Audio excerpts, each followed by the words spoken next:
Okay, so we have discussed naman kahapon kung ano yung mga uh, activities natin for the next 2 weeks.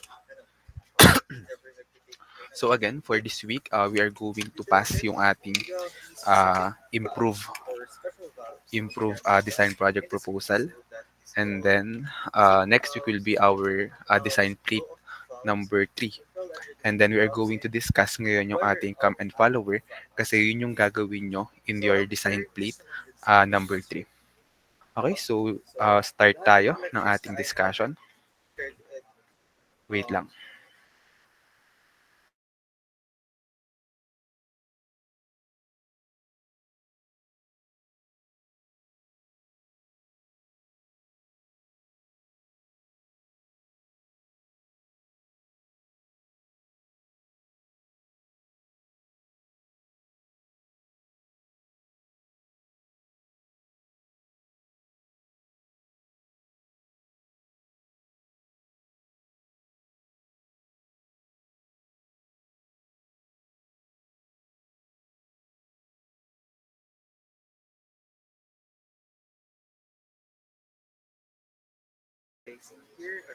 Okay. So for today, we're going to discuss come and follower. So we're going to begin with the definition.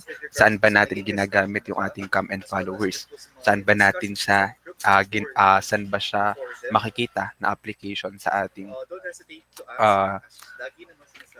sa ating mga sa industry at saka saang design natin siya ginagamit. So then we are going to discuss what are the different types of come, what are the different types of followers. So we have different types of come and follower based on the function na kailangan natin. Okay, so beginning with our introduction to comms and follower. So comms and follower are essential machine elements used in mechanical system to achieve precise motion control. So they convert rotary motion into reciprocating or oscillating motion and are commonly found in engines, automation, machinery, and manufacturing equipment.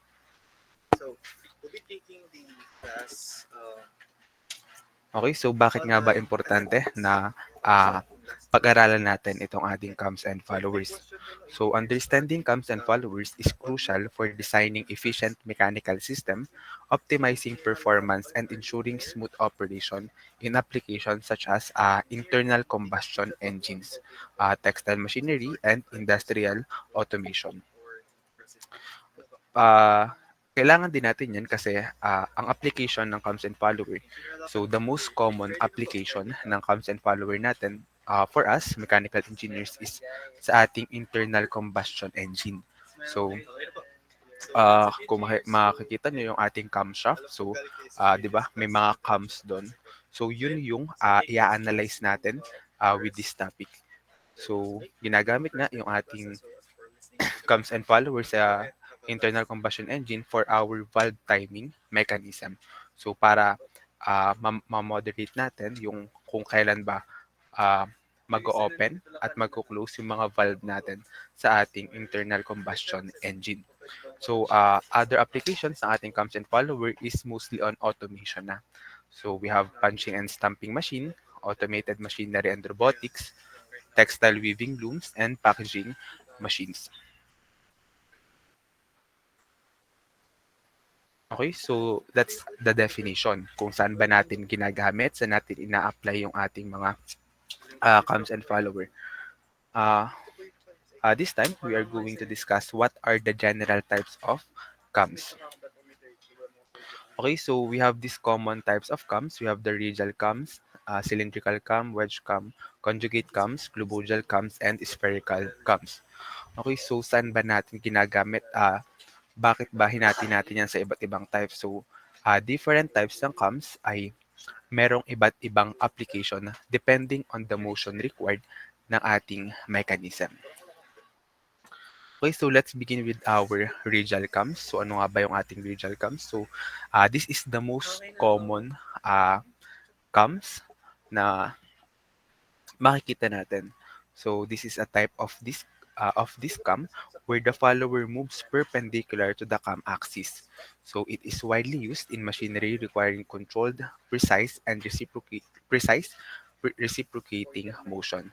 Okay, so hindi lang later on I'll be just showing to you the video so that you can easily visualize and para malaman nyo ano ba yung movement or motion na nagagawa ng ating specific type ng cam na ito.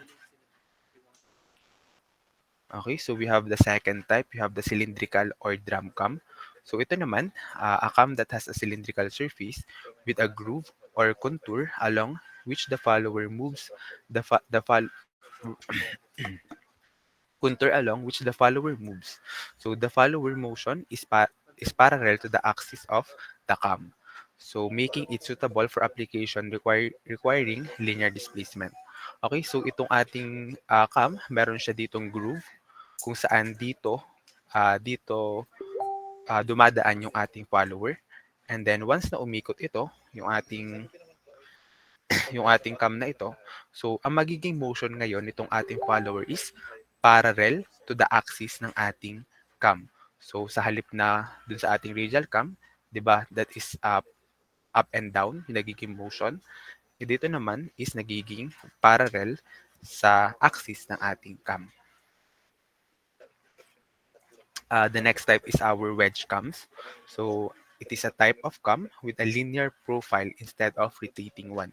So yung ating mga naunang cam, 'di ba? Yung ating cam is umiikot resulting to the motion ng ating follower. So if you have a wedge cam naman, so ito yung ating wedge cam, it is moving sideways. And then so kapag nandito sa part na ito, yung ating follower, syempre tataas yung ating wedge cam, ay yung ating follower. So ang nagiging motion ng ating cam is sideways, pero yung ating nagiging motion ng follower is the same pa din as our rotating cams. The next type is our conjugate cams. So a conjugate cam mechanism uses two cams rotating on a single shaft, each engaging a roller and a common follower. Roller on a common follower. So bakit nga ba bakit pa tayo nagkaroon ng conjugate cams? So yung conjugate cams is used to eliminate yung ating backlash and improve smooth, quiet operation. So nagiging operation natin kapag meron tayong conjugate cams is more smooth and mas tahimik siya. The next type is our globodial cams. So it is a three-dimensional cam with a concave or convex surface. Okay, so ito naman, almost the same lang siya sa ating cylindrical cam. Ang kaibahan lang is meron siyang concave or convex surface. So it is useful for complex motion requirement in automated machinery. So dahil siya ay naka-concave or naka-convex yung surface niya, nagkakameron tayo ngayon ng three-dimensional motion. And lastly, we have our spherical cam. So a cam with a spherical working surface that allows the follower to move in multiple directions. So almost the same lang siya dun sa ating globodial and cylindrical cam.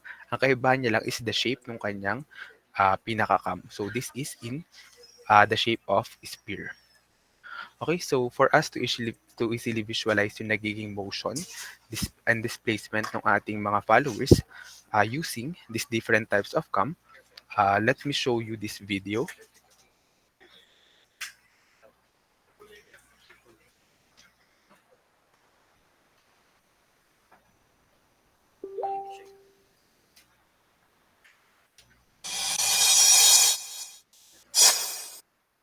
Cam and follower. When two elements of a pair have a point or line contact, when relative motion takes place, and the motion between the two elements is partially sliding and turning, then these pairs are known as a higher pair. This cam and follower are higher pairs, since the contact between the cam and the follower is point or line contact. These cams and followers are used in internal combustion engines, feed mechanisms of automatic lathes, diesel fuel pumps, etc. cam is a rotating element that gives reciprocating or oscillating motion to the follower. Cams are of various shapes and sizes, based on the required applications. Let us first understand how the cam and follower mechanism works. The cam and follower is a mechanical device that is used to achieve reciprocating or oscillating motion. This setup consists of three basic parts: cam, follower, and the guide or frame. Cam acts as a driving member. Follower acts as a driven member, and the frame is the support that acts as a guide for the follower. The profile of the cam is designed to achieve the desired motion, and the follower is placed on the cam, which is held in the frame. As the cam rotates, its varying cross-section makes the follower reciprocate. This is how the cam and follower mechanism works. If you are enjoying this video, please give this video a thumbs up, and if you are new to ADTW Learn, click on the subscribe button and turn on the notification to get more informative videos like this. Types of cams. Cams are classified by their shapes. There are radial cams, cylindrical cams, wedge cam, conjugate cams, globoidal cams, and spherical cams. Let's see each type one by one. Radial cam is made from a flat plate or disc, whose outer circumference is designed to produce the required movement of the follower. Hence, this type of cam is also called as a plate or disc cam. In this cam, the axis of the disc is perpendicular to the motion of the follower. The next type of cam is a cylindrical cam, which is also known as barrel or drum cam. This cam is shaped like a cylinder, and a groove is cut on the surface of the cam, and the follower follows the path of the groove. In this type of cam, the direction of motion of the follower is parallel to the axis of the cam. The third type of cam is the wedge cam. The motion of this type of cam is a sliding motion, and the shape of the cam is in the form of a wedge. Then we have a conjugate cam. Here the cam is provided with the two rollers that are connected to the cam. This arrangement of the rollers constrains the motion of each other and provides a noiseless operation. Globoidal cam. The construction of this type of cams is similar to the cylindrical cam, but the surface of the cam is either convex or concave. In this type of cam, the follower oscillates about the fulcrum. Spherical cam. This cam is in the form of a sphere and is provided with a groove along which the follower moves. Since we saw the different types of cams, now let's see the different types of followers. The followers are classified based on their shape, position, and type of motion. Based on shapes, the followers are classified into knife edge follower, roller follower, flat-faced follower, spherical follower. Knife edge followers. The knife edge followers have a pointed edge and there is a sliding motion between the cam and the follower. This type of setup is simple and compact. The problem with this type of follower is friction and wear. Due to the sliding motion between the cam and the knife edge follower, there is a lot of wear. To avoid the problem of wear, roller followers are used. The roller followers have the rollers at the end. Roller comes in contact with the cam and provides a rolling motion which helps in reducing the friction. Flat-faced follower. This type of follower has a flat surface and provides a quick motion, but it develops high surface tension when it is misaligned or deflected. Spherical-faced follower. This follower is developed to overcome the disadvantages of flat-faced followers. Here the contacting surface of the follower is in the form of a spherical shape, which results in less wear and tension. Classification of the followers based on their position. They are classified into two types. Those are the inline follower and the offset follower. If the axis of the follower coincides with the center point of the cam, then it is called an inline follower.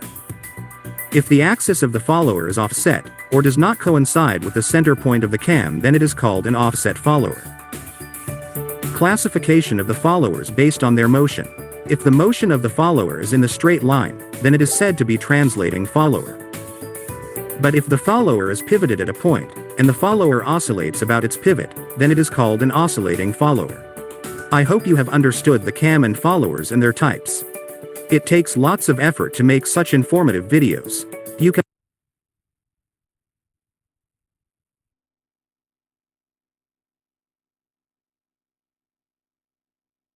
Okay, so after that video, mas na-visualize ba yung different types natin ng cams and followers?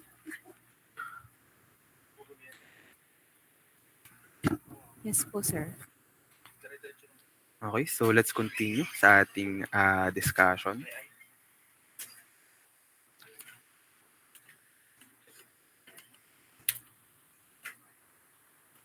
Okay, so it has been discussed naman in the video, but then we will repeat it, yung ating general types of followers. So again, our followers is classified into three categories. Una, it can be classified based on the shape. So ano ba yung different types of followers based on the shape. So dito meron tayong tatlo, but in the video meron tayong pinakita na apat. So ito na lang muna kasi this is the most common naman na nakikita natin. So we have the knife edge follower. So tulad nga na nasa picture natin, it has a sharp edge that contacts the cam surface. So leading to a high wear but allowing precise motion transmission. So kapag ka meron tayong knife edge followers, mas mas precise yung kanyang motion transmission kasi we only have a point contact dito sa ating cam. But then, ang nagiging bad side naman nito is that it is prone to high wear and friction. So, mas madaling mag-wear ngayon yung ating cam kapag gumagamit tayo ng knife edge follower. So, to overcome naman yung ating friction and wear sa ating knife edge followers, gumagamit naman tayo ng roller follower. So, yung ating roller follower, it uses a rolling element at the contact point to reduce the friction and wear. So tulad dito sa ating picture dito, meron na ditong roller. So dahil na may roller na siya, it is more ideal na for high-speed application. So since less na yung ating friction and wear, mas magagamit na natin siya sa ating high-speed applications. And lastly, we have the flat face follower.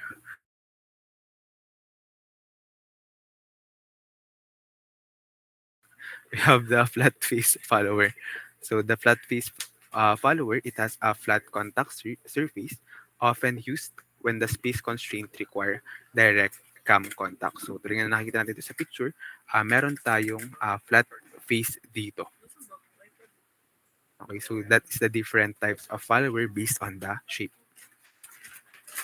So the next category is based on position. So we have the inline follower and the offset follower. So by the words naman, we can easily understand that. So kapag ka inline follower, yung ating axis of rotation ng ating cam at saka yung ating follower is in straight line or nasa isang line lang sila. Pag naman sinabi nating offset follower, it has a motion path offset from the cam center. So kung ito yung ating cam center, hindi dyan nakatapat yung ating follower. So tulad dito, nandito yung ating follower, kaya siya ay isang offset follower. So lastly, yung ating general types of follower based on the motion. So we have two. We have translating follower and oscillating follower. So tulad dito, for translating follower, kapag gumalaw yung ating cam dito, yung nagiging motion ng ating follower is ganito lang, di ba? Up and down. Ito, up and down din. Kapag ka naman oscillating follower, it rotates about a pivot point rather than moving a straight path. So yung ating follower, naka-pivot point siya, and then kesa up and down or vertical yung nagiging motion ng ating follower is nag-o-oscillate siya. So that is the different types of cams and followers. Okay, so everyone, naintindihan ba yung ating basic terms, introduction, and concept kung saan ba natin ginagamit yung different types of cam on different application?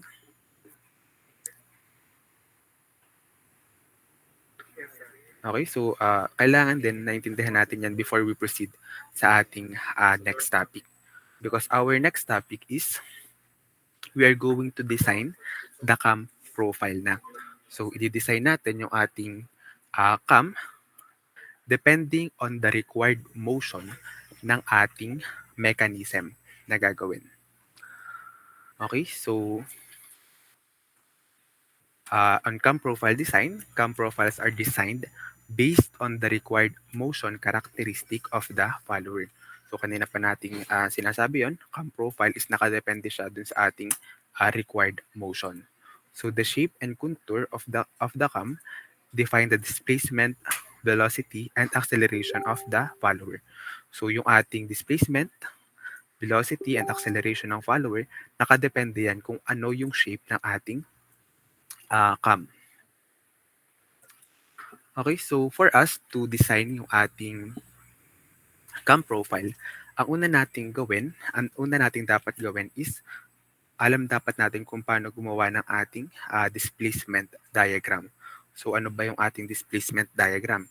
So a displacement diagram graphically represent the motion of the follower concerning the cam rotation. So kung makikita natin itong ating picture dito, so this is an example ng ating displacement diagram. Okay, so everyone, kindly pay attention on this topic kasi ito yung gagawin nyo sa inyong design plate number 3. So para alam nyo na yung gagawin nyo next week, it's better na intindihin nyo na kung paano tayo mag-design ng ating cam profile. Okay, so kung makikita natin itong ating displacement diagram, we have our y-axis, this is the y-axis, and the x-axis. So yung y-axis natin, this is the displacement ng ating follower. So gaano ba kataas yung naging lift or gaano kataas yung naging movement ng ating follower on a given x. So ang x naman natin dito is the cam angle. So dito, it is divided from 0 degrees to 360 degrees. So bakit 360 degrees to? Kasi 'di ba, one rotation is equals to 360 degrees. So dito, tulad nito at this point, hindi pa umiikot yung ating yung ating cam, and then habang umiikot siya is nagkakaroon ng motion yung ating follower. So ito yung tinitingnan natin sa ating displacement diagram. Okay, so later on naman sa ating example, I will be going to discuss paano ba siya ginagawa. Okay, so let's discuss first ano ba yung ating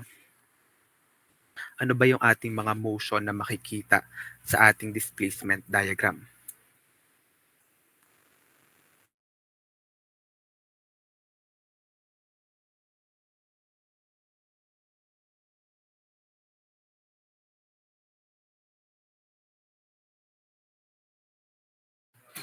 Okay, so we have the rise.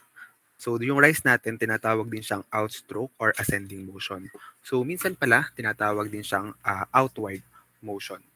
So this phase occurs when the cam imparts motion to the follower, causing it to move away from its base position. So saan ba natin makikita ito sa ating naging graph? Okay, so kung makikita natin, we have this part na ito na merong rise. So ibig sabihin, habang umiikot yung ating cam until this angle, magkakameron tayo ng rise or tumataas yung ating follower. And then marireach niya na yung kanyang maximum point. So pag na-reach na yung maximum point, ang next motion naman na mangyayari is we have our dwell. So ano ba yung ating dwell? So dwell, this phase occurs when the follower remains stationary while the cam continues to rotate. So ibig sabihin, habang umiikot pa din itong ating cam, so may degrees pa siya na umiikot, yung ating follower is steady lang or stationary lang dun sa kanyang pwesto. So hindi nagkakameron ng pag-angat or pagbaba sa ating dwell yung ating follower. So kapag yung ating dwell is nasa highest point, ang tawag sa kanya is our outward dwell. So minsan tinatawag siyang rise dwell or our ano pa ba yung term na yun? Or our outstroke dwell. Okay, so ang next naman, we have the return. So it is also called the downstroke or descending motion. So this phase occurs when the follower moves back to its initial position. Okay, so going back dun sa ating displacement diagram, Gagamitin mo ba 'to? Okay, so going back sa ating displacement diagram, ito yung ating nagiging return. So from our highest point, tapos nag-dwell siya dito. So after that dwell, pababa na ulit yung motion ng ating follower. So that is our return stroke. So pababa ulit siya from our highest point papunta sa ating lowest point ng ating follower. So that is our return. So after the return, there will be another dwell. So ang tawag naman dito is our return dwell. So kung saan mag stay yung ating follower at the lowest point ng ating uh, distance from our center ng ating cam. Okay, so dito lang din naman umiikot yung nagiging motion ng ating follower. So we have the rise, the rise or the outward dwell, the return, and the return dwell. Okay, so naintindihan naman yung concept ng ating displacement displacement diagram.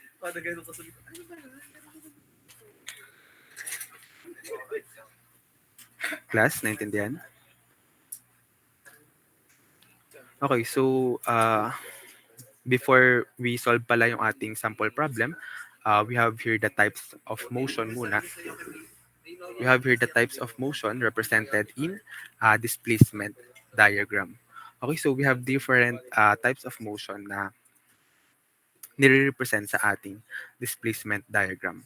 So we have these four, pero most commonly naman na ginagamit lang natin is this, the uniform motion or the constant velocity, and the simple harmonic motion. Okay, so let's begin with our uniform motion.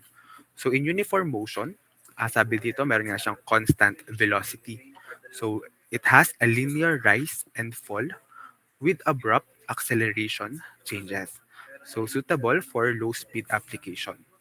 So kapag ka sinabi natin na meron tayong uniform motion, yung magiging displacement diagram natin will have a linear rise and linear return.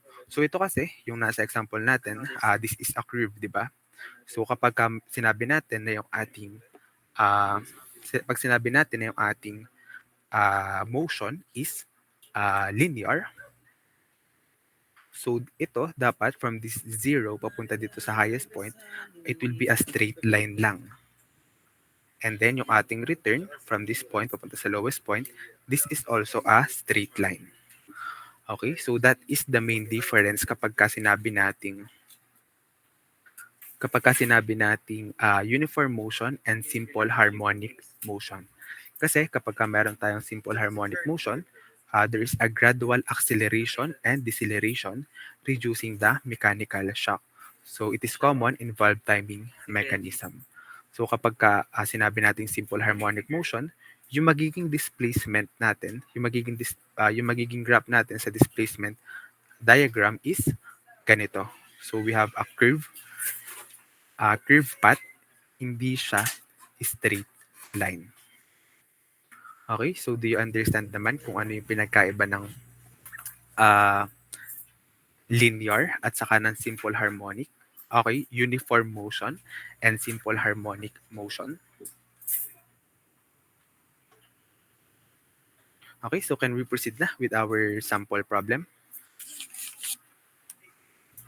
Okay, so para mas madali din nating maintindihan yung pagde-design ng ating cam profile, let's have a sample problem.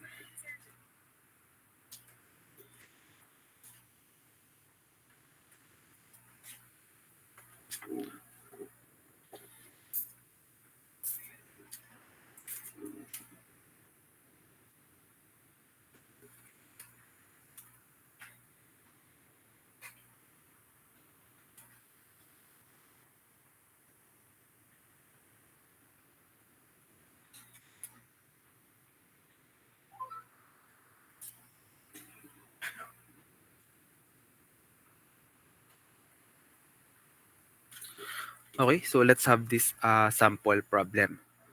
So sabi dito,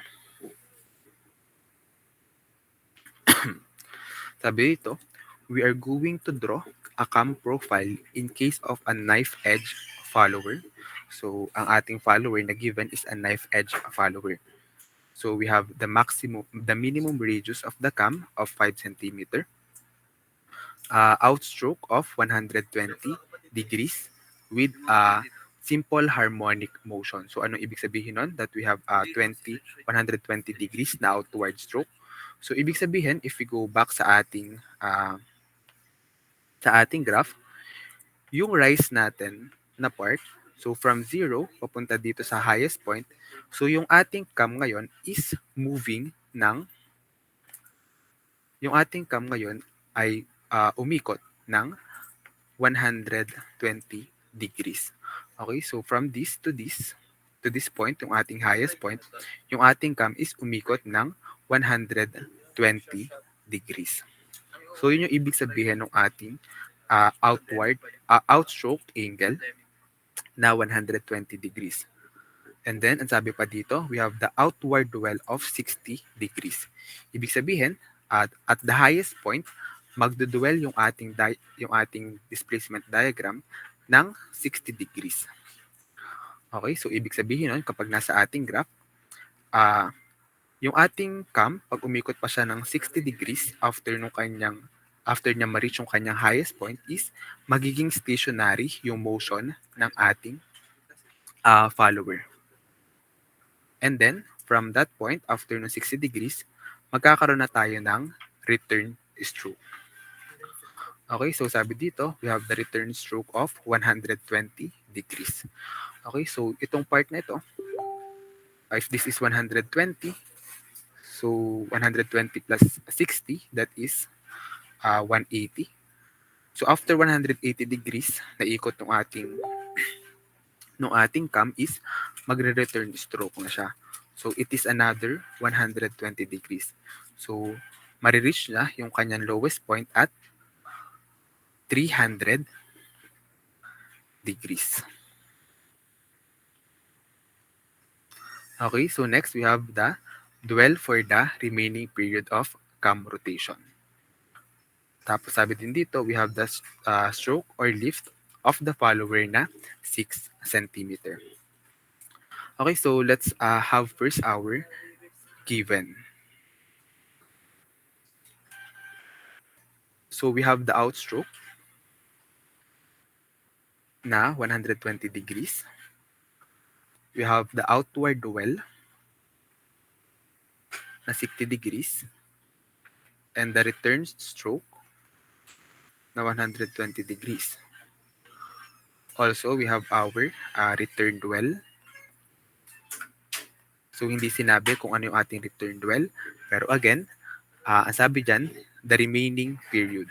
Ibig sabihin, ang isang rotation natin, we have 360 degrees. So, babawasin natin yung ating tatlong angle dito. So, we have 120, 60, and 120 degrees. Okay, so with that, what will be our return dwell? $60 degrees po. Okay, so we have 60 degrees. Okay, so again, if we are going to have our displacement diagram, we will be having our y-axis and x-axis. Tapos, this y-axis will represent yung ating lift or gaano ba kataas yung igagalaw ng ating follower. So, giniven naman sa atin sa problem that our lift is equals to 6 centimeter. So, this will be 6 centimeter yung length niyan. And then, we have our x-axis and this is our rotation of the cam or the cam angle. So, we have 0 to 360 degrees. So, para mas madali natin siyang magawan ng displacement diagram, we will be using scale. So, depende na naman sa inyo kung anong scale ang gagawin nyo. So, mas maliit na scale, mas maganda. Kasi mas accurate yung makukuha nyo na shape or profile natin ng ating cam. Okay, so since kung papansin naman natin, we have 120, 60, 120, and 60. So, all naman is divisible by 20 degrees. So, para din hindi na mas madami yung ating yung ating magiging yung igagraph natin mamaya. So, let's have the scale na lang na 1 centimeter is equals to 20 degrees. Okay, so 360 divide 20, we have 18. So, yung ating displacement diagram, hahatiin natin siya into 18 parts. So, 18 natin yan. And then, 1 centimeter is 20 degrees, 40 degrees, and so on, hanggang mag 360 degrees.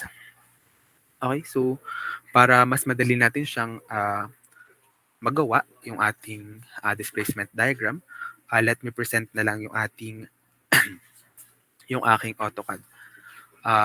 I will be showing it to you by the use of AutoCAD, but then sa ating design plate, you are going to draw this on the A3 paper again.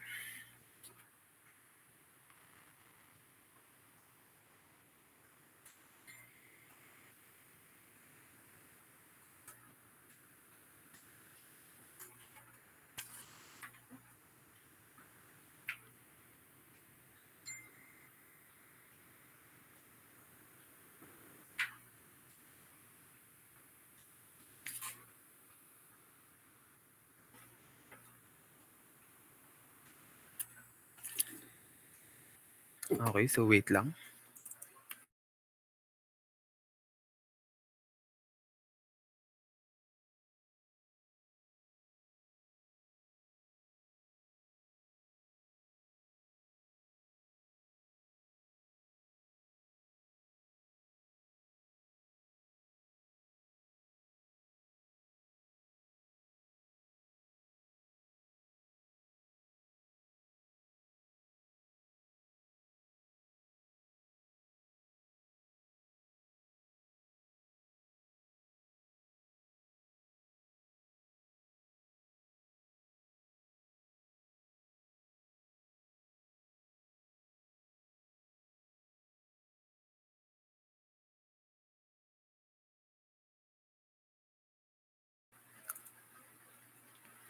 Okay, so nakikita ba yung screen natin?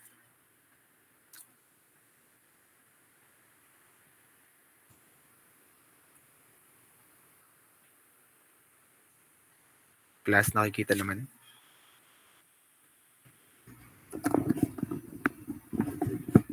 Yes po.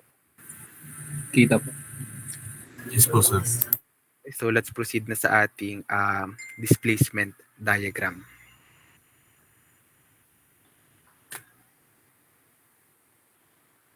Okay, so ito yung sinasabi ko sa inyo kanina that we have our y-axis and our x-axis. So again, for our x-axis, that is 1 centimeter is equals to 20 degrees. So hinati natin yung ating x-axis into 18 parts hanggang 360 degrees. And then yung ating namang y-axis, hinati natin siya sa 6 centimeter. Kasi ito yung ating stroke or lift ng followers. So that is the maximum point na marireach ng ating followers, 6 centimeter lang. Okay, so the next step, we are going to have our semicircle dito sa ating y-axis. And then since yung ating outward dwell is hanggang 120 degrees, this is consists of 1, 2, 3, 4, 5, 6. So, 6 na increment hanggang ma-reach natin yung ating highest point. So, yung ating semicircle, hahatiin natin siya into 6 parts. So, since ang isa nating semicircle have 180 degrees, so divided by 6, that is 30 degrees. So, hahatiin natin siya into 30, 30, 30, 30, 30, 30 degrees. And then, yung point nung intersection ng ating line sa ating circle is gagawa natin ng line dito. So, ganito yung magiging pinaka paglalagyan natin ng ating displacement diagram. Okay, so wait lang, palakihin lang natin.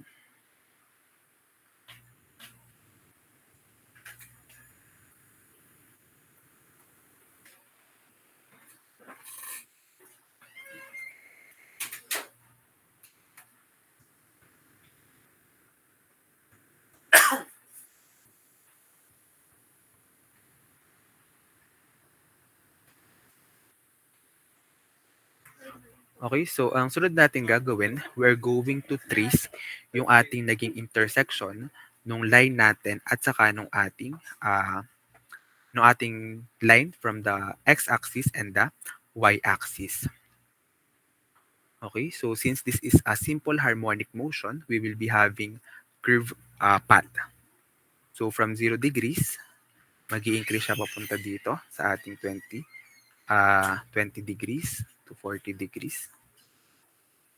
So iti-trace lang natin para makita natin yung path ng ating rise or yung ating outward motion. Okay, so this curve will represent our rise. Okay, so ito yung ating pinaka-rise hanggang 120 degrees. And then sabi sa ating given, it will have an outward dwell of 60 degrees. So from this point, iikot pa yung cam natin ng 60 degrees. So that is hanggang 180 degrees.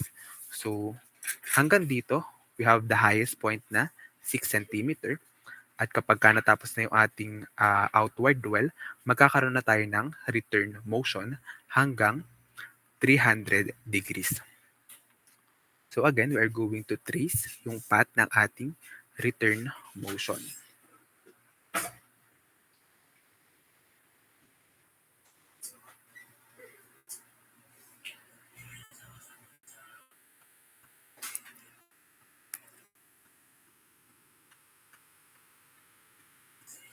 Okay, so this will represent our return motion. And then after yung 120 daw na 120 degrees na na return, magkakameron tayo ng return dwell. So hanggang matapos yung ating rotation. So from 300 degrees hanggang 360 degrees is magkakameron tayo ng straight line dito kasi that will be going to be the return dwell. Okay, so finally, this will be our displacement diagram. Okay, class, naintindihan kung paano natin ginawa itong ating displacement diagram? Yes po, sir. Okay, so this displacement diagram will be crucial kasi dyan natin kukunin yung ating pagdidesign ng ating cam profile. Okay, so after having the displacement diagram, simulan na natin yung pagdidesign ng ating cam profile. Okay, so ang first step, we are going to have a circle.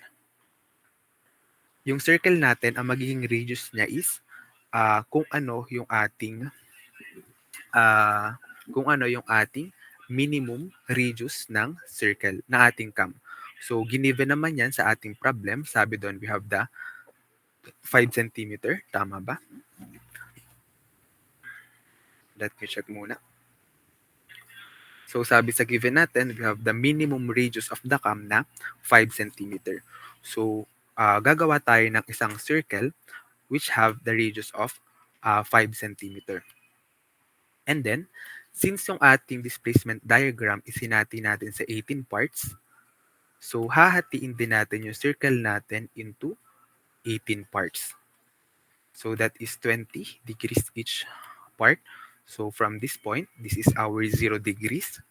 So we have this 20, 40, 60, and so on, papunta sa 360 degrees. Okay, so after having our base circle, so base circle yung tawag sa kanya, babalik tayo sa ating displacement diagram. Ang next step natin, we are going to measure yung distance ng ating curve sa ating base point. So this will be our base point. So we are going to measure ngayon. Palitan lang natin ng kulay.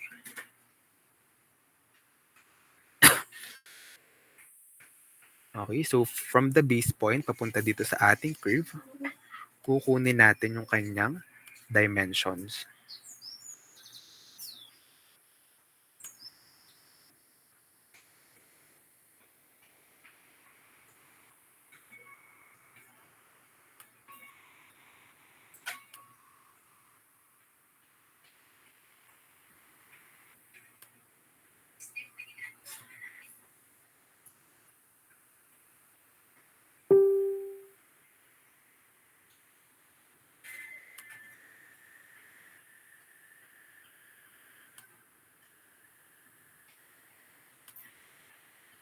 Okay, so this will be our dimensions. So from this point, that is a 0.4, we have 1.5, 3, 4.5, and 5.6. And then, this line naman, since siya ay nasa highest point ng ating diagram, that will be 6 centimeter. Okay, so ang next step natin, we are going to have our line, magdodrawing tayo ng lines dito kung ano yung height ng ating distance ng ating curve. So this is 0 degrees, so that will be at 0. And then, ang next natin, we have 0.4. So we're going to draw a line having 0.4.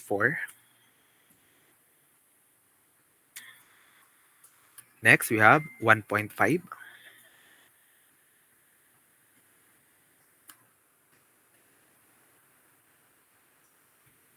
1.5. Tapos, we have 3.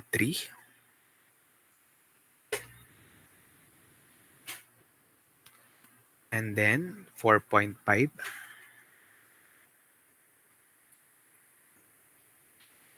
Tapos, anong sunod sa ating 4.5? We have 5.6.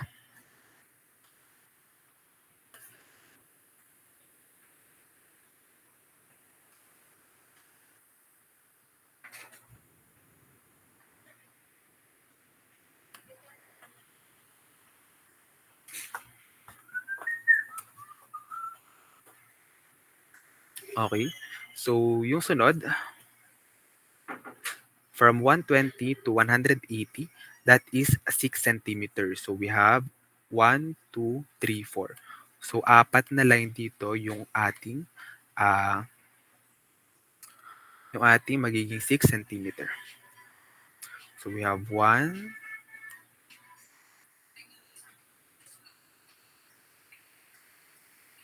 2,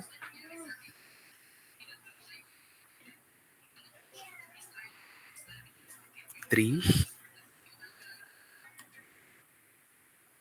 and 4. Ayan. And then, kung makikita natin, we have the next naman is our return dwell, yung ating return stroke dito. So, kung makikita naman natin, our distance nitong part na to will just be equal sa distance itong part na ito. So, this is 5.6, this is 4.5, this is 3, 1.5, and 0.4 pa din. Okay, so we are going to have the line dito. We have 5.6.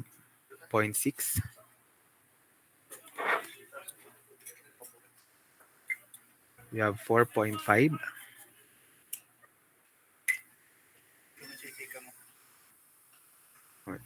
We have 3.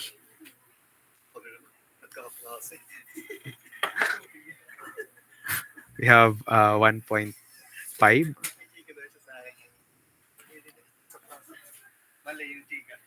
5. 1.5. We have 0.4.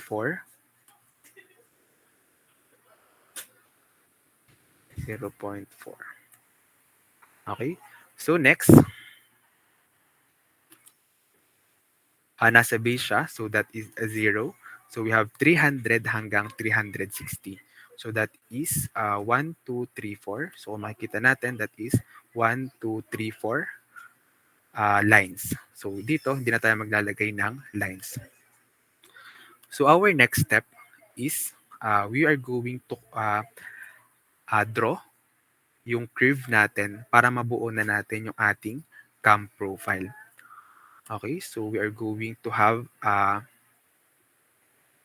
curve dito sa ating mga binuong lines.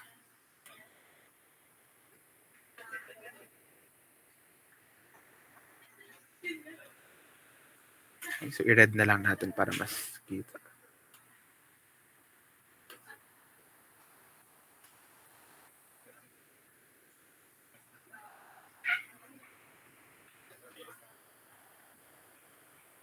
Wait lang.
Okay. So finally, we will be having already our cam profile. So ito yung magiging shape ng ating cam para ma-meet natin yung motion requirement na sinasabi sa ating problem. Okay, so before that, erasin muna natin yung ating mga nilagay na guidelines. So burahin natin siya. Ang hindi nyo lang buburahin dito is the circle, the base circle. Kasi that is important para malaman natin saan ba yung center ng rotation ng ating cam design.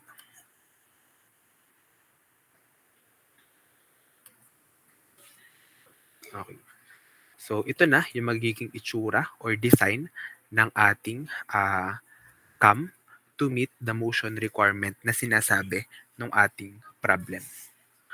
Okay, so everyone, naintindihan ba kung paano tayo nagdi-design ng ating cam profile? Yes po, sir. Okay, so ganyan yung inyong gagawin sa ating design plate number 3. I will just be giving yung ating motion requirement. Tapos, i-design nyo ano yung dapat na itsura or shape ng ating cam para ma-meet yung ating motion requirement. Okay, so do you have questions? Si Endrinal? Sir, present po. Na-late lang po. Okay. So let me read again yung mga hindi ko natawag kanina. Nandito na ba? Si Pasakian, Present po, sir. Endrinal, Present po, sir. Dubria, Present po, sir. Sebastian,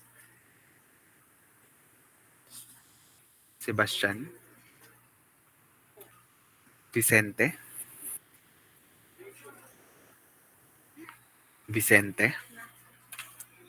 Labador.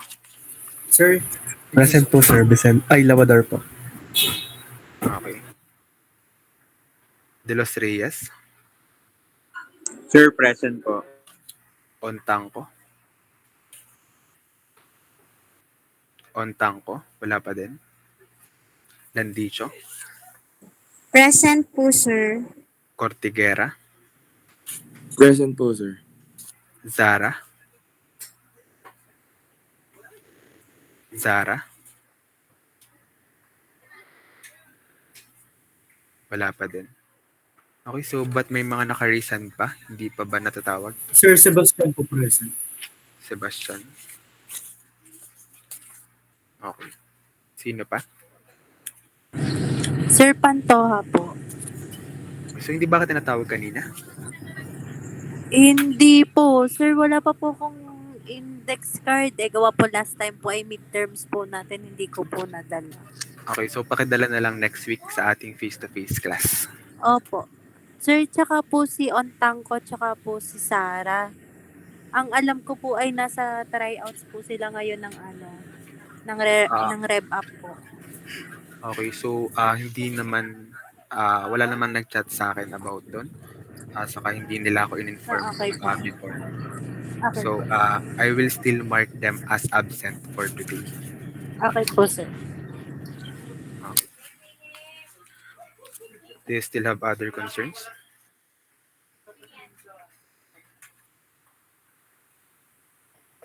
Okay, so clear naman ulit yung ating gagawin. So, for the design plate number 3, syempre gagamit pa din tayo ng A3 paper. So, class rep, consolidate ulit kung ilan yung orderin na A3 paper ng klase.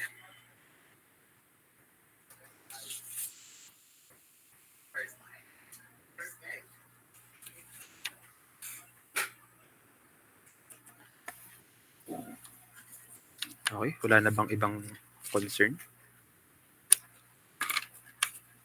Wala na. Sige, kung wala nang ibang concern, you can leave the meeting. Thank you po. Thank you po, sir.